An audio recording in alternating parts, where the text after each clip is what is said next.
Assalamualaikum warahmatullahi wabarakatuh. Salam sejahtera untuk kita semua. Bagaimana kabarnya adik-adik di rumah? Insya Allah kita semua dalam keadaan sehat walafiat ya. Oke, pada pertemuan kita kali ini kita sudah masuk pada materi baru, yaitu masih menyangkut mengenai teks prosedur. Namun yang akan kita bahas pada pertemuan kali ini adalah ciri-ciri kebahasaan atau kaidah kebahasaan dalam teks prosedur. Sebagaimana pada contoh teks prosedur yang sebelumnya yang telah Ibu paparkan kepada kalian, teks itu dibentuk oleh kata-kata dan kalimat-kalimat tersendiri sehingga membentuk struktur tertentu.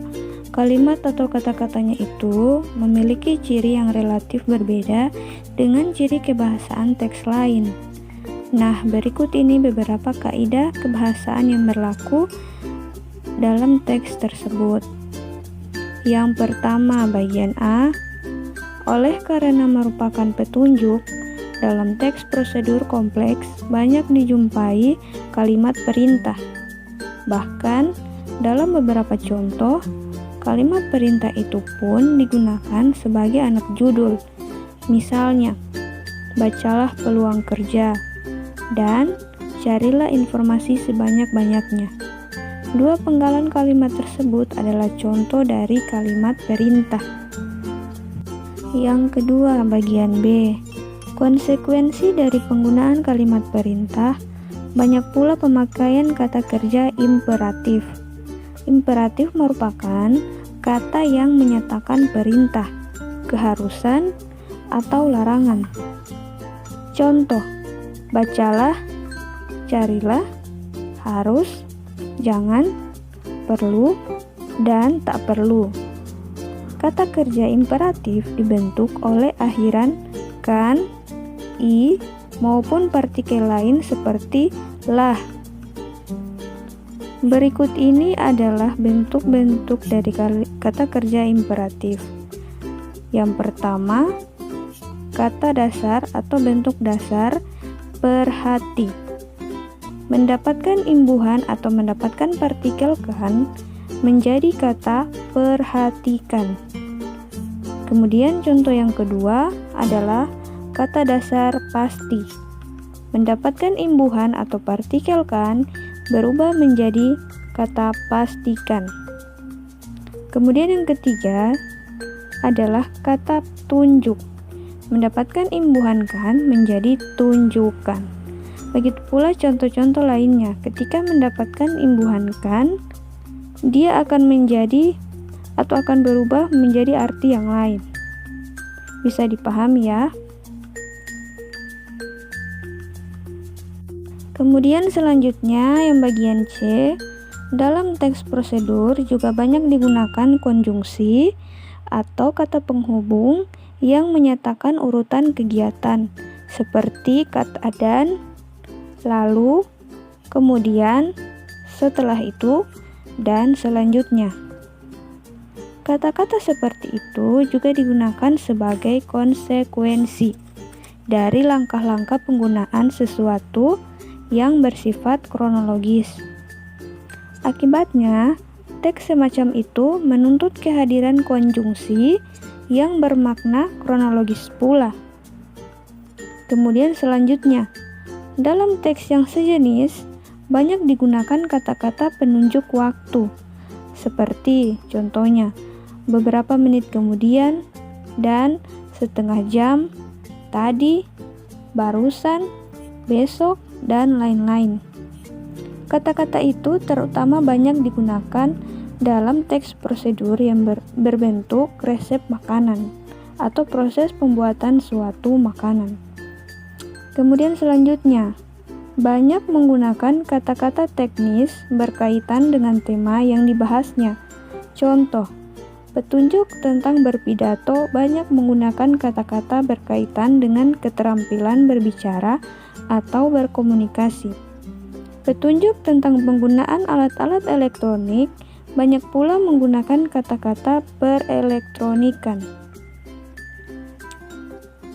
Kemudian, apabila prosedur itu berupa resep, dan petunjuk penggunaan alat, akan digunakan penggambaran terperinci tentang benda dan alat yang dipakai, termasuk ukuran, jumlah, dan warna.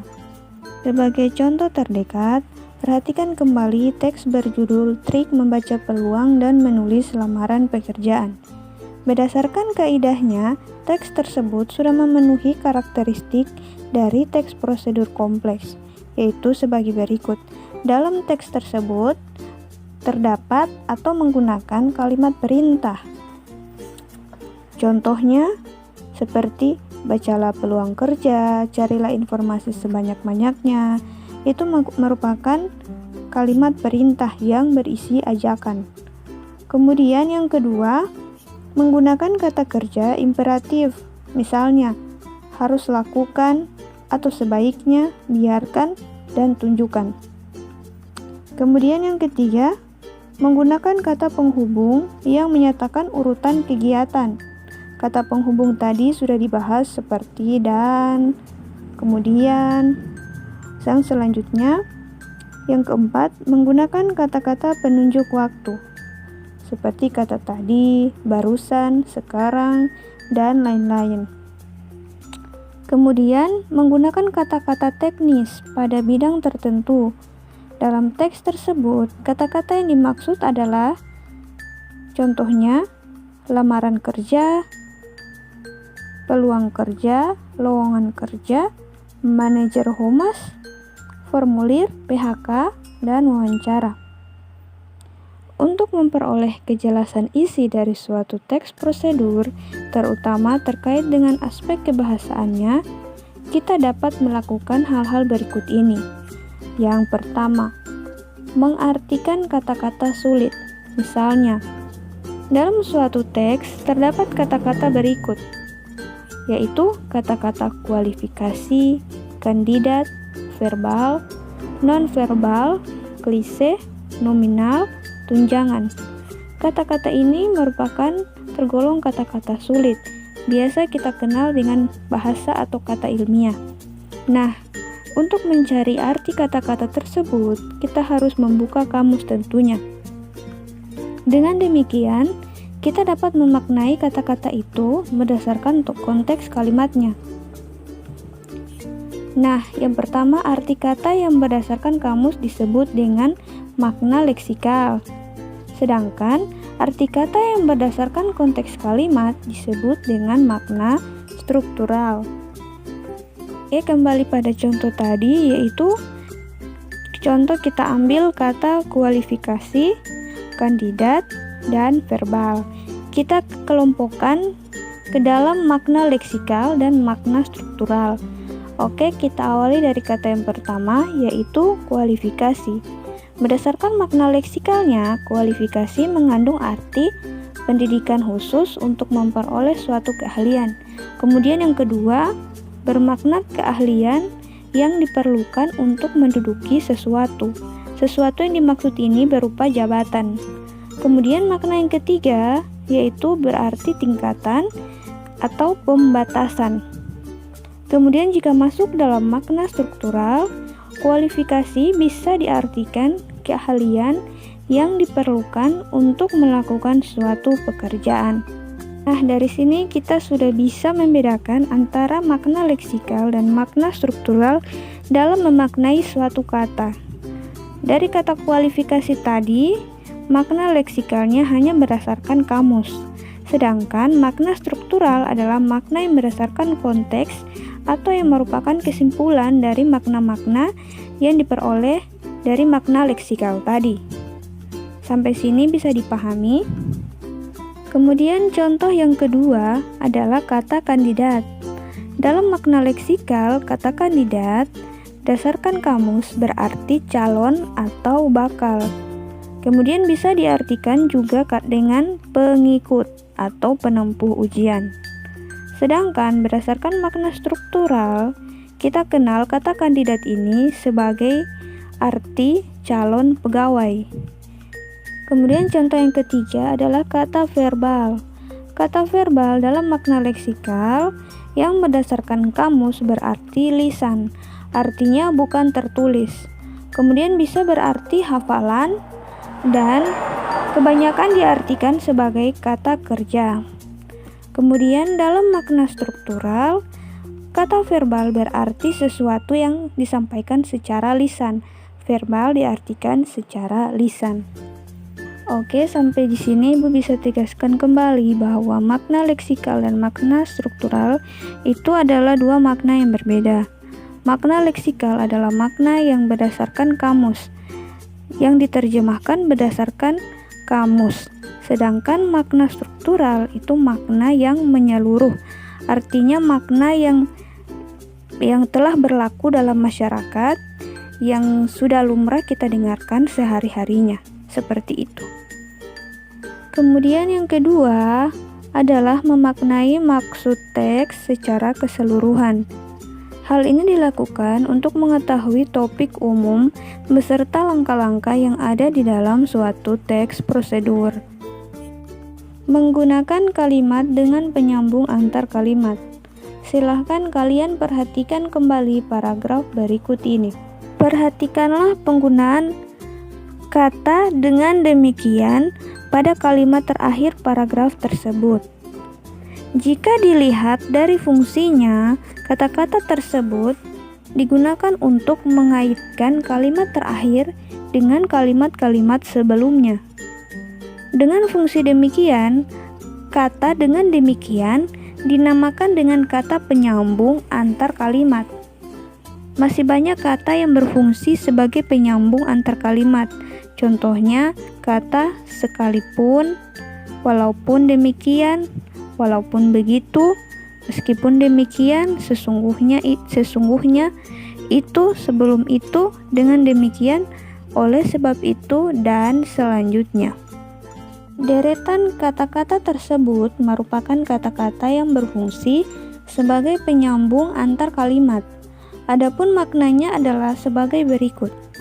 Yang pertama, menyatakan kesediaan untuk melakukan sesuatu yang berbeda maupun bertentangan dengan hal yang dinyatakan pada kalimat sebelumnya.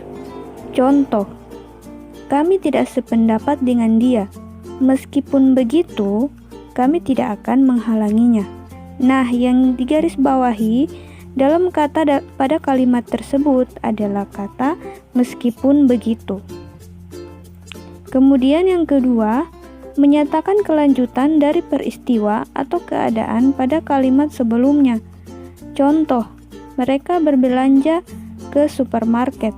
Sesudah itu, mereka pergi ke rumah saudaranya di Ancol. Kemudian yang ketiga, menyatakan adanya hal, peristiwa, atau keadaan lain di luar dari hal yang telah dinyatakan sebelumnya. Contoh, Pak Hashim terkena penyakit kencing manis. Selain itu, dia juga mengidap tekanan darah tinggi. Nah, kalian pasti sudah tahu yang manakah bagian atau yang manakah kata penyambung antar kalimat. Oke, selanjutnya, mengacu pada kebalikan dari yang dinyatakan sebelumnya. Contoh, penjahat itu tidak mengindahkan tembayan peringatan. Sebaliknya, dia melawan polisi dengan belati. Yang selanjutnya, menyatakan keadaan yang sebenarnya. Contoh, masalah yang dihadapinya memang gawat. Sesungguhnya, masalah itu sudah diramalkan sebelumnya. Menguatkan keadaan yang dinyatakan sebelumnya. Contoh, Pak Amir sudah tahu soal itu. Bahkan, dia sudah mulai menanganinya. Selanjutnya, pernyataan keadaan bertentangan dengan keadaan sebelumnya. Contoh, keadaan memang sudah mulai aman, akan tetapi kita harus tetap waspada. Menyatakan keeksklusifan dari hal yang dinyatakan sebelumnya. Contoh, Alam akan studi di Timur Tengah. Selain itu, dia pun akan menunaikan ibadah haji. Kemudian menyatakan konsekuensi. Contoh, dia sudah 3 hari tidak sekolah tanpa izin. Dengan demikian, dia sudah layak untuk mendapatkan peringatan dari sekolah. Selanjutnya, menyatakan akibat. Contoh, sudah 5 hari Raisa tidak masuk sekolah. Oleh sebab itu, dia mendapat surat peringatan dari kepala sekolah. Contoh yang terakhir, menyatakan kejadian yang mendahului hal yang dinyatakan sebelumnya. Contoh, Kak Baharsyah mengawali sambutannya dengan ucapan salam. Sebelum itu, ia mengangguk dan tersenyum kepada para penonton. Nah, itulah beberapa contoh dari ciri-ciri kebahasaan atau kaidah kebahasaan dalam teks prosedur yang sudah kita bahas. Oke, baiklah adik-adik, itulah ciri-ciri kebahasaan atau kaidah kebahasaan teks prosedur pada materi kita kali ini. Ibu harap kalian mengerti atau kalian memahami terhadap apa yang telah Ibu jelaskan. Jangan lupa untuk mencatat semua materi yang telah Ibu jelaskan agar kalian bisa mudah dalam menjawab atau mengerjakan tugas pada pertemuan berikutnya. Oke, sekian dulu pembahasan kita kali ini. Lebih dan kurangnya Ibu mohon maaf. Wabillahi taufiq wal hidayah. Wassalamualaikum warahmatullahi wabarakatuh.